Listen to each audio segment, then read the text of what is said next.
Hello, my YouTube family. Manipurihomemaker channel mayambu taram nokjari. Mayang ngasidi Nungbi Chafu seasoning tawbagi matangdu utjarakeko. Akhoi Nungbi Chafu se ahanba leiruga sathana thongjanba khotjanba je akhoi kaiganba chakhaiba yam taweba kuina khangdeba. Nungbi Chafu se ahum sure laiba khwai ahambadudi kaigare ani rohum lakhak thongnaraga dum akhoi seasoning tawba se khangaudaba knowledge to lehaudaba ani suba laibane sigi achauba sina akhoi kg ani mukjanba to adu yam kuire sisu akhoi chahi mangaga khara heleko asigi cha aduga sisina handak laibaneba khitang thongba mapam chamoidang chajabada akhoi achauba se yam chaumale gyasu yam tingngena sigi macha se lairini nungdi yam nungai akhoi khitang thongbada khunungai ama macha se adudi hawrasi ko kamaina seasoning tawbadagi haibado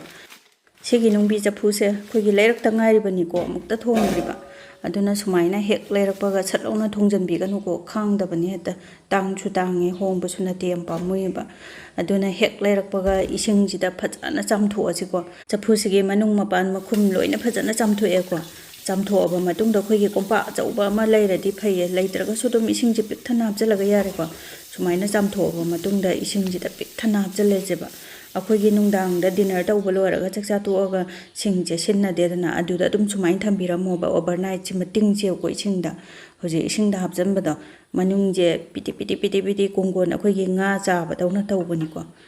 asida di phajana u dare kaino asida phone sida matai da di tawi sidu piti tawi je matai sida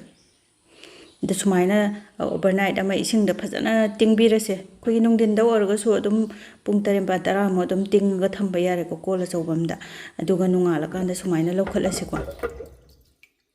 aduga kaino se magi isinga je phajana loi haidokraga khoi phi mana taithokse ko taithokpasida amuba mayam tairai je ngoto to sumaina phajana taithokpirase aduga achathau akhoi ma start oil se hangam thau se chi se phajana taisan birase ko makhumne manung mapal loi thungna ba yam phajana taisan se ba ado akhoi gi Nungbi Chafu se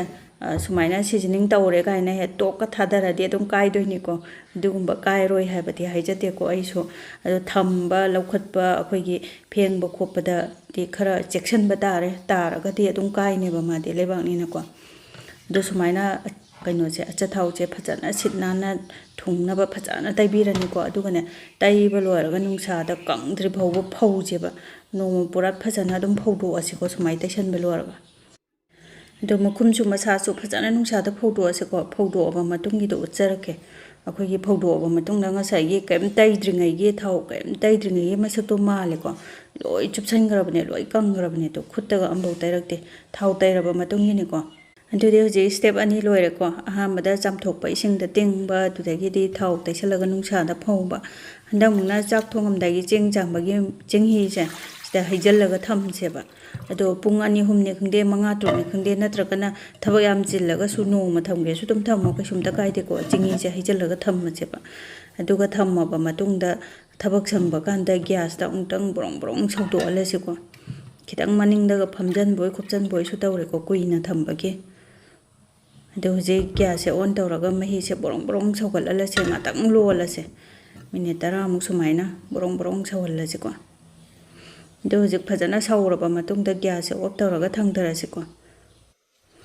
aduga khoi ge kaino se makhum je khumjalaga ne thangdara su gas off tawra su koina piti dum sawlei bani ko aduna dum sajara jano sawjara jano ba phajana ingda biraba ingda halaba matungda phajana ungtang chamtho ase ko ado akhoi ge gas shooting ba hujikan de gas su yam tang ko aduduna akhoi ge oksa nungsa thongjan ba juna triba chafu ahan bani na jenghi je phutba matamda mana masing hingon da hoba dum hapjalaga fuloraga koklu jara su yam phaba poni ko ai gi ta hotare ado akhoi ge dishwash ke scrubber amana ko akhoi ge sapon di yaw da bi da chemical gi pot amta yaw da bi da sumaina phajana chamthoga takthoga yenga je magi ising machu ga je phajana phajare ko